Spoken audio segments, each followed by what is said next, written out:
तर मुख्यमंत्री देवेंद्र फडणवीसांची नागपूरमध्ये विजयी मिरवणूक काढली जाणार आहे। त्यासाठी विजयी मिरवणुकीसाठी म्हणून नागपुरात खास रथ सजवला गेलाय। नागपूर विमानतळ ते धरमपेठ तिथे त्यांचं निवासस्थान आहे।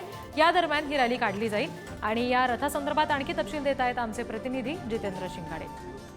उपमुख्यमंत्री देवेंद्र फडणवीस यांचं आज नागपुरात स्वागत होत आहे आणि त्यांच्या स्वागताची जय्यत तयारी करण्यात आलेली आहे। आणि सध्या जे आपण आहोत ते विमानतळावर आहोत आणि विमानतळापासून त्यांच्या धरमपेठ येथील निवासस्थानापर्यंत विजयी मिरवणूक निघणार आहे। या विजयी मिरवणुकीसाठी जो रथ तयार करण्यात आलेला आहे तो रथ इथे आलेला आहे। आपण पाहू शकतो की या रथ जो आहे तो खास म्हणजे विशेष पद्धतीने तयार करण्यात आलेला आहे। नागपूरचे लाडके सुपुत्र मुख्यमंत्री देवेंद्र फडणवीस यांचं नागपुरात आगमनाप्रसंगी असं मोठं होर्डिंग इथे लावण्यात आलेलं आहे। त्याचबरोबर मागून इथून प्रवेश होणार असून सुरक्षा रक्षक जे आहेत ते संपूर्ण आता मुख्यमंत्र्यांची जी सुरक्षा असते ती सुरक्षा व्यवस्था आता आहे। त्यामुळे इथून पायऱ्यांच्या माध्यमातून वर चढून नंतर त्यांच्यासोबत आणखी कोण कोण येथील पदाधिकारी राहतील किंवा भाजपचे नेते त्यांच्यासोबत राहणार आहेत, स्थानिक कार्यकर्ते सोबत राहणार आहेत आणि मोठ्या पद्धतीने ही विजय मिरवणूक इथून नागपूर विमानतळ ते धरमपेठ येथील निवासस्थानापर्यंत काढण्यात येणार आहे। सुरक्षित कुठलीही चूक होऊ नये म्हणून मोठ्या प्रमाणात पोलीस देखील तैनात करण्यात आले। त्याचबरोबर डॉग स्क्वॉड आपण पाहू शकतो की इथे